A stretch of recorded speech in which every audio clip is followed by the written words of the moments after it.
వెళ్లే రహదారికి జోహారు.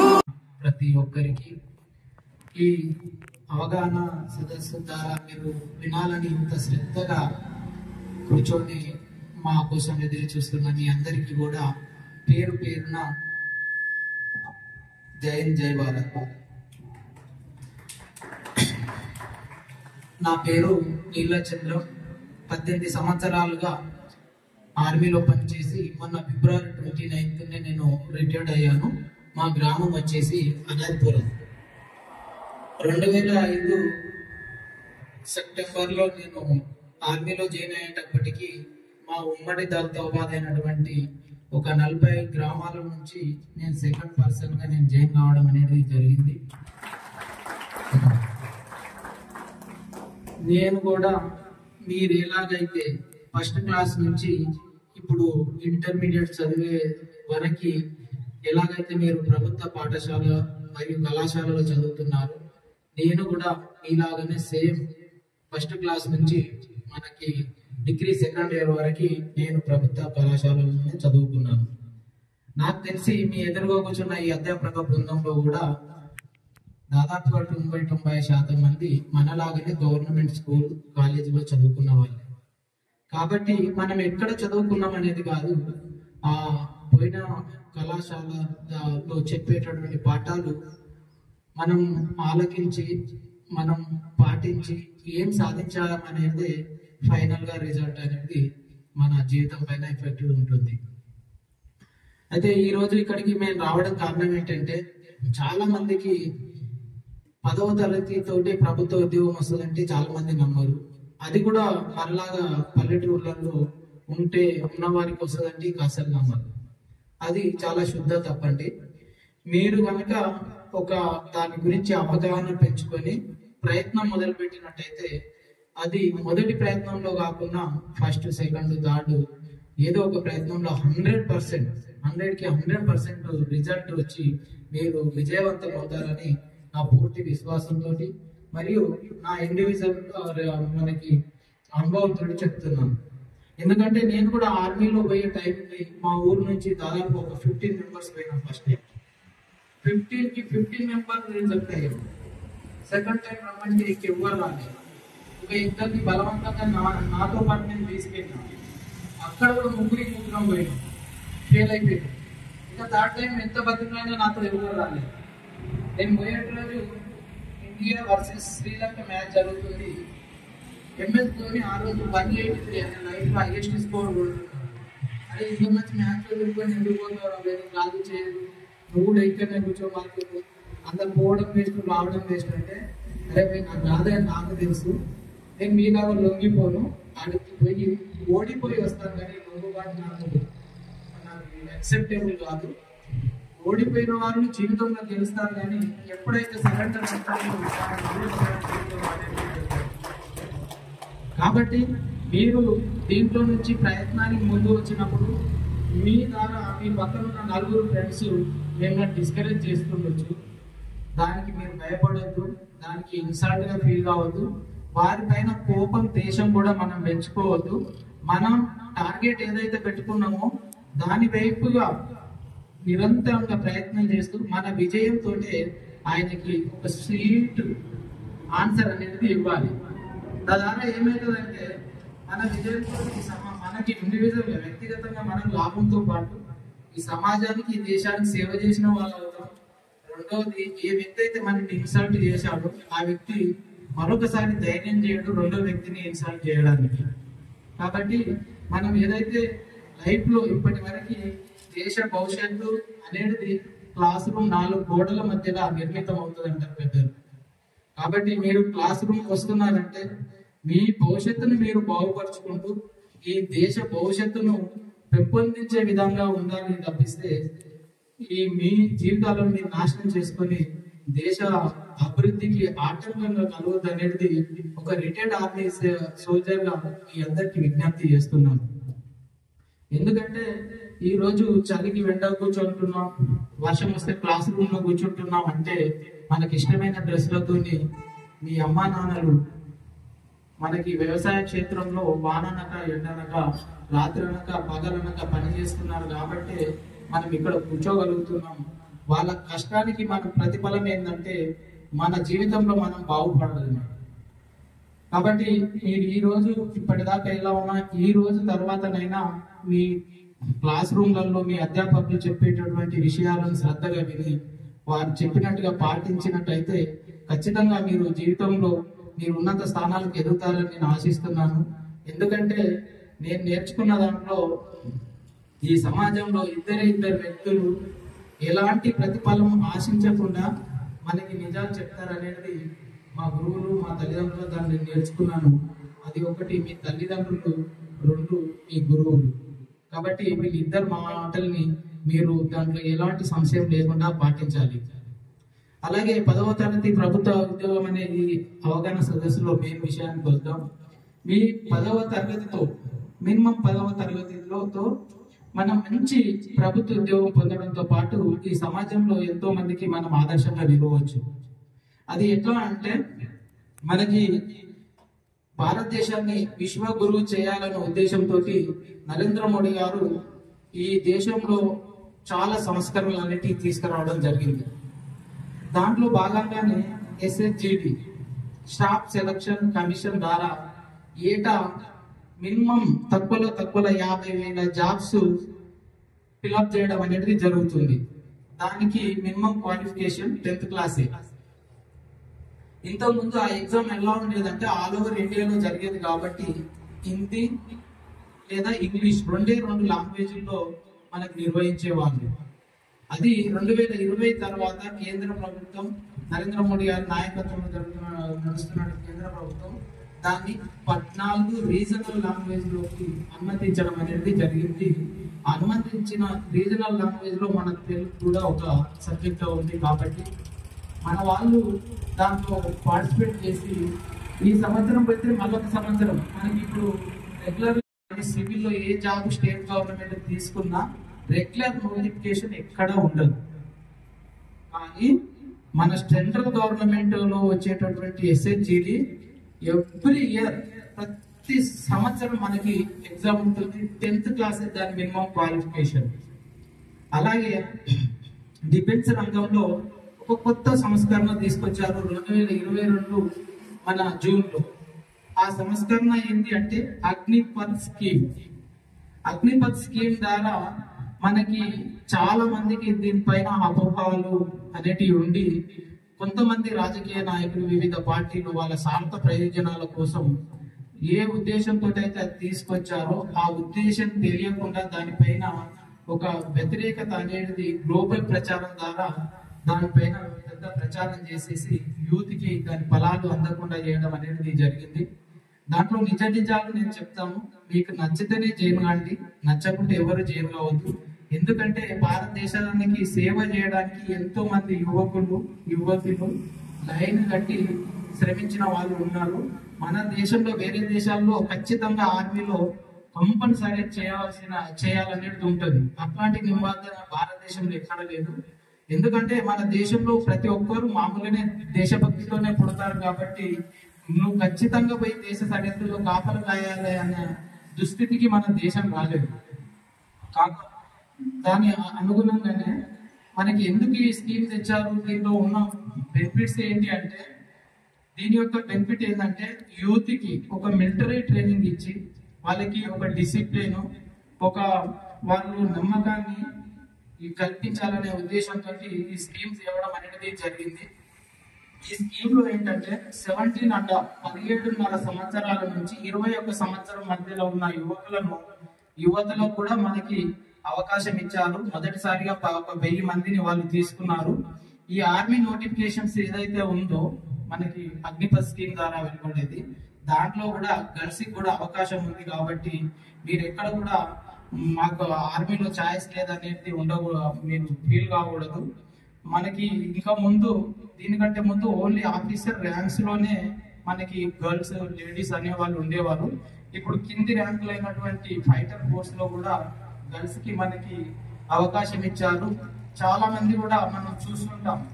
ఈవెన్ మనకి 26 జనవరికి ఏదైతే రిపబ్లిక్ డేలో ఆర్మీ పరేడ్ జరుగుతుందో వాళ్ళని ఇన్స్పిరేషన్ గా ఒక ఐడియాగా తీసుకొని మనం ప్రయత్నం చేస్తేనే మనం వాళ్ళంతా కాకపోయినా వాళ్ళలో సగం పోయినా కానీ మనం బతుకు ధైర్యం అవుతుంది పెద్ద పెద్దవాళ్ళు.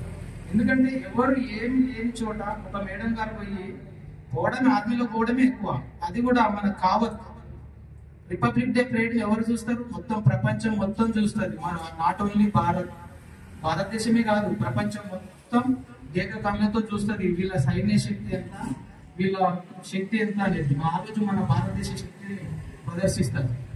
కాబట్టి అమ్మాయిలకి అబ్బాయిలకి తేడా లేకుండా అందరికీ ఈక్వల్ గా అవకాశాలు అనేవి ప్రభుత్వం తేవడం జరిగింది.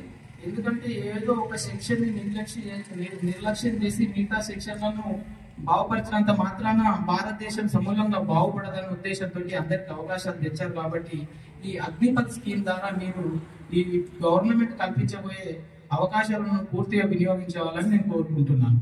అది ఏంటి అంటే అగ్నిపథ్ స్కీమ్ ద్వారా 17 అండర్ టు 21 ఇయర్స్ మధ్యలో ఉన్న యువకులు ఎవరైతే ఉన్నారో 10th క్లాస్ మినిమం ఉన్న వాళ్ళని ఆర్మీలో ఒక అవకాశం, మనకి సెలక్షన్ ప్రాసెస్ అనేది స్టార్ట్ అవుతుంది. దాంట్లో ఫస్ట్ ఎగ్జామ్స్ ఉంటుంది. ఎగ్జామ్స్ లో క్వాలిఫై అయిన వారికి గ్రౌండ్ లో టెస్ట్ తీసుకుంటారు, ఫిజికల్ టెస్ట్. దాంట్లో పాస్ అయిన వారికి మెడికల్ టెస్ట్ తీసుకుంటారు. ఇవన్నీ దాటిన వారికి మనకి ఫైనల్ మెరిట్ లిస్ట్ అనేది తీస్తారు. మనకి ఇంకొకటి ముఖ్యమైన విషయం ఏంటంటే బయట ఎవరైనా ఉద్యోగం సంపాదిస్తే వాళ్ళు మహిళా రిజర్వేషన్ ఉండడం వల్ల వాళ్ళకి తక్కువ మార్క్స్ వచ్చిందని, ఇంకా రకరకాల, నేను ఏ క్యాస్ట్ పేరు తీసుకోదలుచుకోలేదు, ఒక సోల్జర్ గా నేను పనిచేసి వచ్చాను కాబట్టి ఈ రిజర్వేషన్ వల్లనే వీరికి వచ్చింది, ఆ రిజర్వేషన్ వల్లనే వారికి వచ్చింది అనేది ఒక వాళ్ళకి మన చేతగాని తనంలో జాబ్ రాకపోయినా వాడు కష్టపడి తెచ్చుకున్నా వానికి ఏదో ఒకటి అందించడం అనేది జరుగుతుంటది. కానీ ఆర్మీలో జరిగే ప్రాసెస్ లో ఓన్లీ ఒకటే ఒక రిజర్వేషన్, అది ఏంటంటే సింగిల్ లైన్ ఉంటుంది. అందరు లైన్ పై ఏమంటున్నారు, రెడీగో అంటారు. ఎవరు ఫస్ట్ వస్తే వాటి ఏ క్యాస్ట్, ఏ మతం, ఏది సంబంధం ఉండదు. కాబట్టి మనకు కనుక మెరిట్ ఉంటే, మనకు కొట్టే శక్తి ఉంటే, మనం కొట్టుకునే జాబ్ ఒకటి మనకు ఆర్మీ, నేవీ, ఎయిర్ ఫోర్స్ అయినటువంటి డిఫెన్స్ రంగం. దీంట్లో జాయిన్ అయిన తర్వాత 4 years సర్వీస్ ఉంటుంది. 4 years సర్వీస్ లో మీకు ఫస్ట్ పేమెంట్ రూపంలో వచ్చేటటువంటి మనీ ఏదైతే ఉందో దానికి మనకి 15 to 18 lakhs మధ్యలో మీకు పేమెంట్ రూపంలో ఇస్తాడు. ఎంత? 15 to 18 lakhs. ఫర్ ఎగ్జాంపుల్ మీరు 17 అండర్ అంటే ఇంటర్మీడియట్ సెకండ్ ఇయర్ కంప్లీట్ అవ్వడంతో పాటు పోతారు.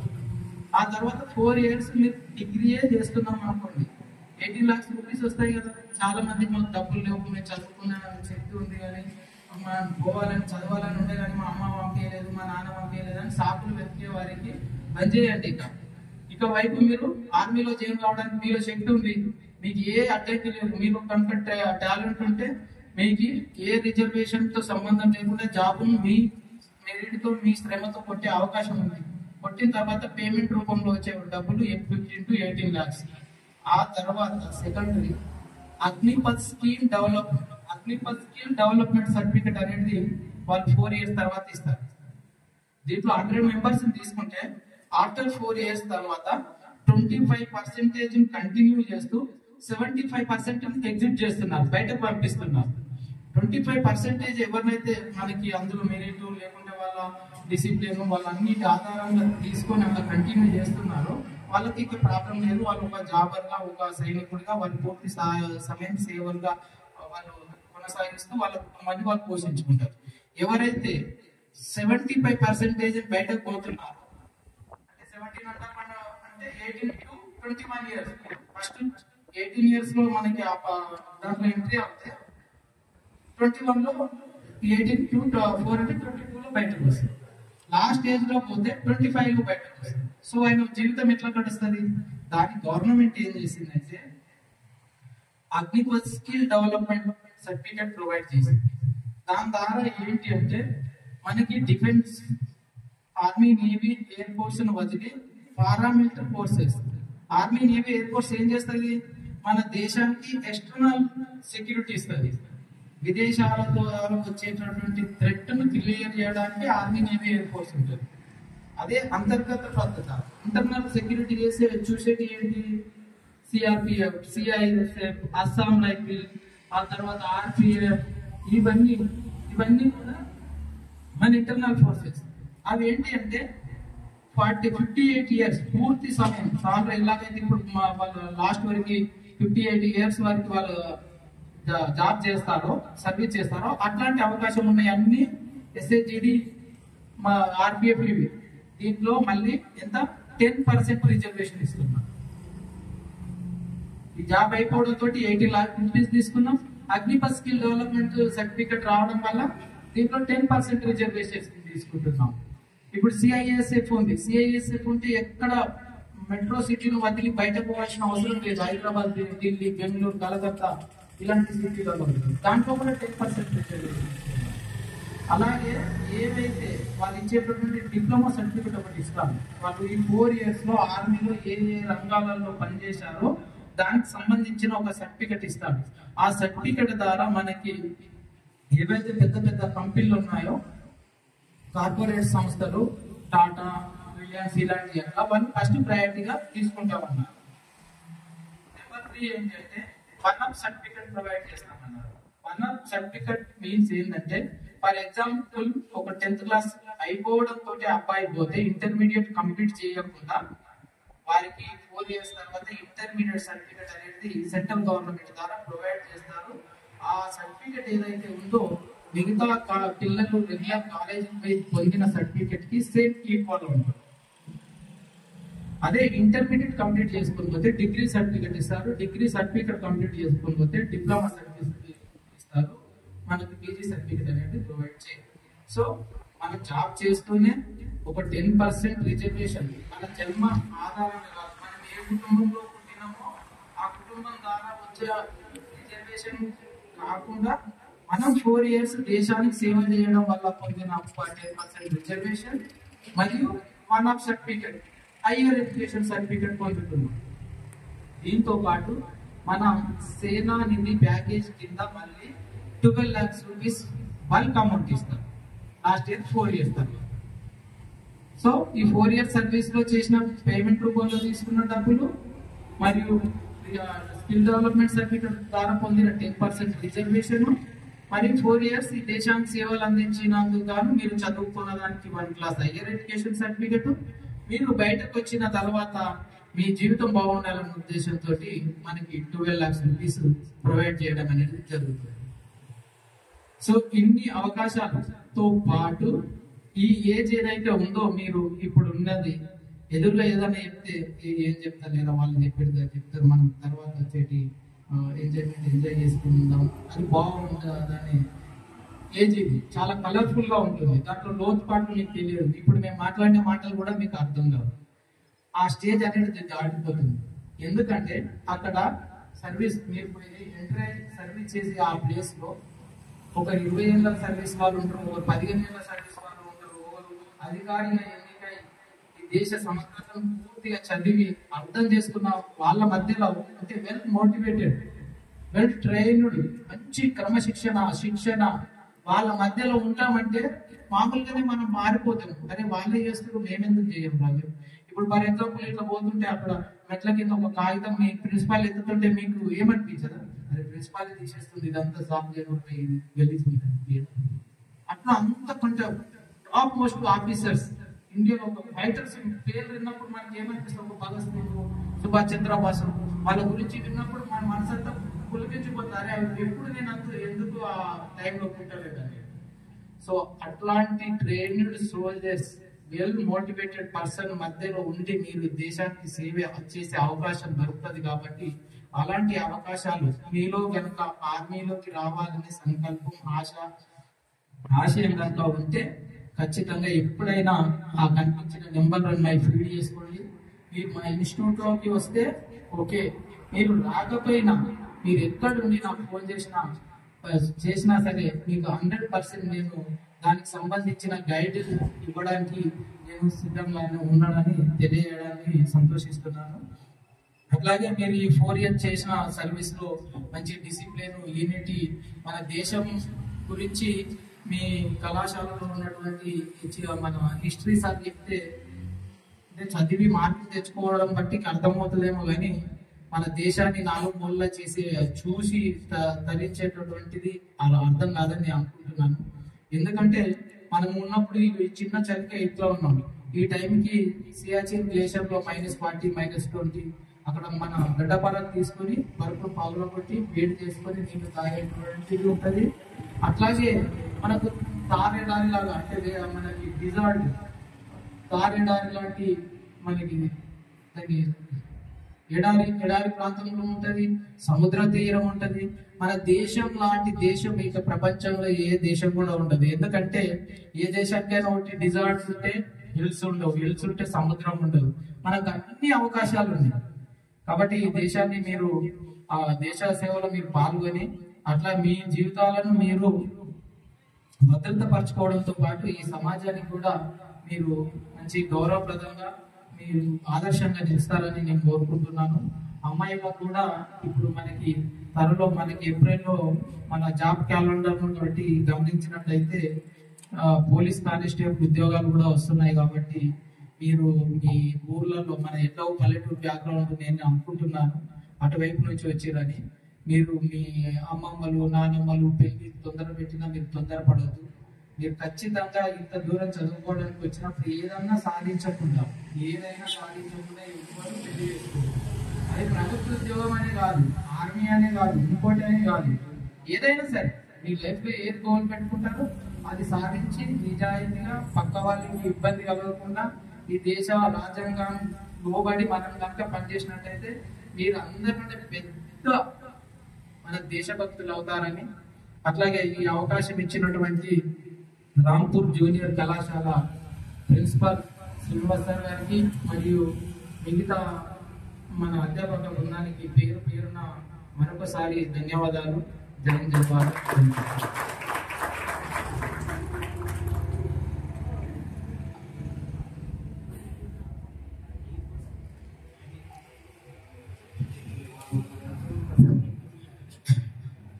అయితే మనకి defence, army, navy, air force ఈ మూడింటికి మనకి సపరేట్ మినిస్ట్రీ ఉంటుంది, డిఫెన్స్ మినిస్టర్. దీనికి సుప్రీం కమాండర్ ఎవరు ఉంటారంటే రాష్ట్రపతి. కాబట్టి ఈ మూడు మనకి ఎక్స్టర్నల్ సెక్యూరిటీ అనేది చూస్తాయి. దీంట్లో అలాగలాగు మనకి అంటే ఎయిర్ ఫోర్స్ కి అలాగూ వేరే వారికి కేటగిరియా, మనకి ఎయిర్ ఫోర్స్ ఆర్మీకి వేరే మరియు నేవీకి వేరే.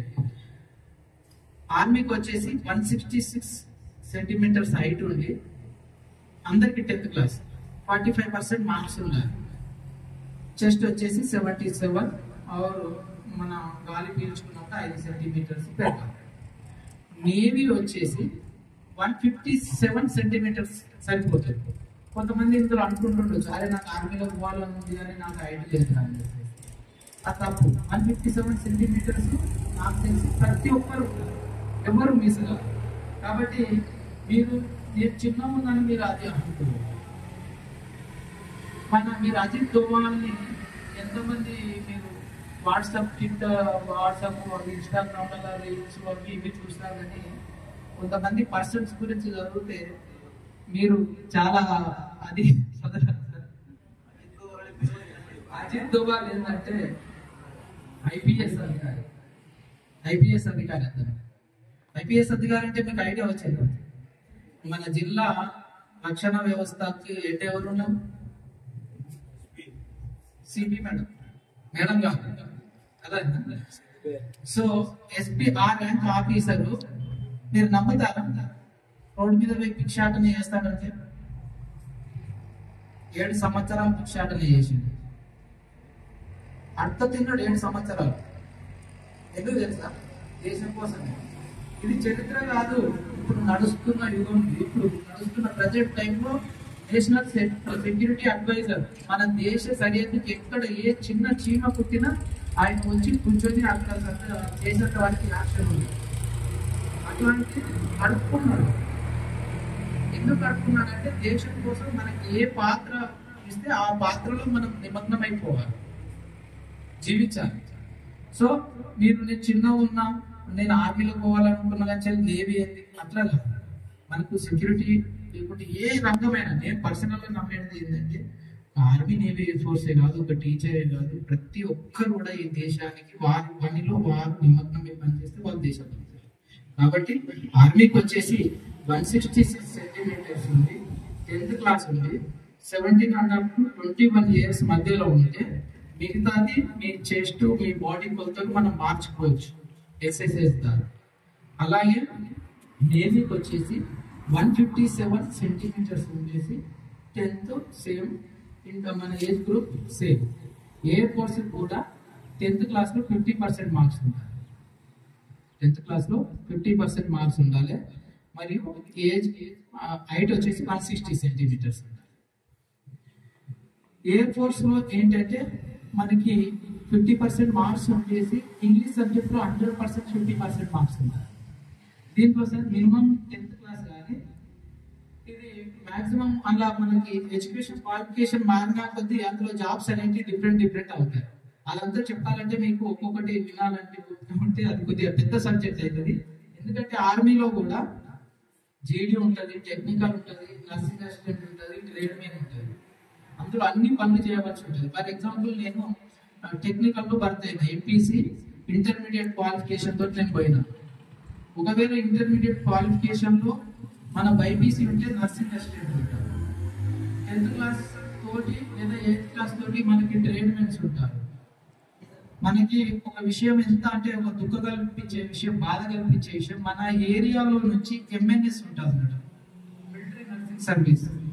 ఇది ఆఫీసర్ ర్యాంక్. మన వైపు నుంచి ఒక అమ్మాయి కనిపించారు, మన తెలంగాణ స్టేట్ నుంచి, మన ఈ ఏరియా నుంచి కాదు, తెలంగాణ స్టేట్ నుంచి. కేరళ వాళ్ళే ఎక్కుంటారు. వాళ్ళ పేమెంట్స్ 2 lakhs నుంచి స్టార్ట్ అవుతాయి. 1,50,000 60,000 నుంచి మినిమం గెస్టెడ్ గా. 17 years to 24 years మధ్యలో మీరు బిఎస్సి మన ఇంటర్లో ఎంపీ బైపీసీ కనుక చేసినట్లయితే దీనికి మీరు అర్హులు అవుతారు. కనీసం అందులో సెలెక్ట్ కావడం కాకపోవడం పక్కన పెడితే కనీసం ప్రయత్నం కూడా ఉండదు. మళ్ళీ అదే 10,000కి 5,000కి వెయ్యి ప్రైవేటు హాస్పిటల్లో అక్కడ ఇక్కడ ఎందుకు పనిచేస్తారు అనేది అర్థం కాదు. ఎందుకంటే మనం వచ్చేటప్పుడే స్కూల్ గోడల పైన ఉంటుంది, విద్యకైరవము విశ్వసేవకైకోము అని. నేను ఇంతసేపు చెప్పినవి మీకు మంచిగానే అనిపిస్తుండొచ్చు. దీంట్లో ఛాలెంజెస్ అయితే ఉంటాయి. ఇది మన ప్రాంతం కానీ ప్రాంతంలో పనిచేయాలి. మనం పుట్టి పెరిగిన వాతావరణం కానీ వాతావరణంలో పనిచేయాలి. మనకి మన టీచర్స్ పొద్దున్న 9 గంటలకు వస్తే సాయంత్రం 5 గంటలకు పోతారు. అట్లా కాదు. అక్కడ 3 నెలలు, ఇప్పుడు పోతే 3 నెలలు కావచ్చు, 6 నెలలు కావచ్చు, సిచ్యువేషన్ బట్టి. కొన్ని సిచ్యువేషన్ ఛాలెంజెస్ ఫేస్ చేయకుండా, ఛాలెంజెస్ స్వీకరించకుండా మీరు ఈ సమాజం మిమ్మల్ని గుర్తించాలంటే గుర్తించాలి. నేను ఇట్లాగే ఉదయం రావాలి, సాయంత్రం పోవాలి, మా అమ్మ దగ్గర మానం చేసి ప్యాకెట్ మనీ తీసుకోవాలంటే మీరు అలాగే ఉండిపోతారు. మీ మట్టికి మీరు ఓకే, మీ లైఫ్ మట్టి. మిమ్మల్ని సమాజం గుర్తించాలంటే ఈ సొసైటీ, ఈ లైఫ్ మనకు విసిరేటటువంటి ఛాలెంజెస్ తప్పకుండా మనం స్వీకరించాలి. ఎవరైతే ఛాలెంజెస్ స్వీకరిస్తారో 100% మీరు ఈ సమాజంలో మీరు పోతున్నప్పుడు ఒక సపరేట్ చేసి చూపెడతారు. అది ఎప్పుడంటే మీరు ఛాలెంజెస్. మీకు ఈ జాబ్స్ ఏవైతే ఉన్నాయో దాంట్లో మీరు దేనికి ఎలిజిబుల్ కాదు పోవాలనుకునే వాళ్ళు ఎవరైతే ఉంటారో మాకు ఫోన్ చేయండి, నేను చెప్తాను. అన్న నా ఐడి తక్కువ, నేను దేనికి ఎలిజిబుల్ అవుతాను కానా అనే విషయం కూడా నేను చెప్తాను. అమ్మాయిలు కూడా నెంబర్, మీకు ఏదైనా డౌట్ వచ్చేసి మీరు పోవాలనుకుంటే వెళ్ళండి. నేను లాస్ట్లో 2022లో అవకాశం ఇచ్చేస్తాను మనకి ఇండియన్ ఆర్మీలో లేడీస్ గర్ల్స్కి. 23లో నేను ఇక్కడ హైదరాబాద్లో పోస్టింగ్ ముగించుకొని ఢిల్లీకి పోయినప్పుడు ఒకటి మనకి రైల్వే స్టేషన్లో ఆర్మీది ఒకటి కంట్రోల్ ఉంటుంది. అంటే ఆర్మీలో పోతూ వస్తున్నప్పుడు ఏదన్నా ప్రాబ్లం అయితే వాళ్ళు చూసుకోవడానికి ఎవ్రీ పెద్ద రైల్వే స్టేషన్లో ఒకటి కంట్రోల్ రూమ్ ఉంటుంది, క్యాబిన్ ఉంటుంది. అక్కడ మన రిలాక్సేషన్ కావడం కోసం కానీ, లేదంటే సీట్లు దొరకకుంటే ఆర్మీ రిజర్వ్ సీట్లు ఇవ్వడం కోసం కానీ, ఇంకా అప్పటిదప్పుడు చేయడానికి ఉంటుంది అన్నమాట. సో దాంట్లో ఆర్మీ కార్డు ఉంటేనే పంపిస్తారు. మేము పోయి లైన్లో నిలబడితే మా ముందట ఒక 3 అమ్మాయిలు నిలబడ్డారు. నేను ఏర్పాటు చేయలేదు వాళ్ళకి. నేను ఏమనుకుంటా, నార్త్ ఈస్ట్ వాళ్ళు అనుకున్నాను. వాళ్ళు చిన్నగా ఉంటారు, అబ్బాయిలు ఒక చిన్నది ఉంటారు, కలర్ అంతా సేమ్ ఉంటుంది. నేను సార్ చెప్తా కన్ఫ్యూజ్ అయిపోయినా, ఎందుకు ఇంత చిన్నగా ఉంటారు వీళ్ళు అంటే. మనకి ఆడవారికి మగవారికి కొంచెం మొత్తం కలిసిన కూడా తేడా ఉంటాయి కదా. వీళ్ళు మరి ఆర్టిస్ట్ వాళ్ళకి అబ్బాయిలకు కూడా ఉండవు చాలా మంది. మామూలుగానే ఆర్మీలో చేసినప్పుడు డైలీ సేవింగ్ ఉంటుంది కాబట్టి అది కూడా ఏర్పడదు, ఇక్కడ ఏర్పడలేదు సార్. తర్వాత వాళ్ళ అక్కడ ఐ కార్డ్ పెట్టినప్పుడు చూసినాను, చాలా సంతోషం అనిపించింది. మనకి గవర్నమెంట్ ఇచ్చిన అవకాశాన్ని ఫస్ట్ వినియోగించుకున్నారు, వాళ్ళని చూసే భాగ్యం మాకు కలిగింది. కాబట్టి మీరు ఇక్కడ నుంచి ఢిల్లీ పోవాలి, అక్కడ సర్వీస్ చేయాలని మీరు భయపడకూడదు, పోవాలి. మన కిరణ్ బేడి మేడం గారు కూడా ఐపీఎస్ ఫస్ట్ అయినప్పుడు కూడా ఆ సంస్థలోనే లేడీస్ లేదు, అటువంటిప్పుడు ఆమె ధైర్యం తీసిపోయింది. కాబట్టి ఇప్పుడు మనం ఆమె హిస్టరీలో చూస్తున్నాం, ఆమె పేరు ఇక్కడ తీసుకున్నాం, ఆమె ఎక్కడ ఉన్నా కూడా మనకు తెలియదు. సో మీరు అమ్మాయిలు కూడా పూర్తి స్థాయిలో మీరు చదువుకున్న ఈ చదువులు ఏ బెనిఫిట్స్ అయితే మీరు పొందగలుగుతారో వాటిని పూర్తిగా సాధించాలని మనసారా కోరుకుంటూ ముగిస్తాం.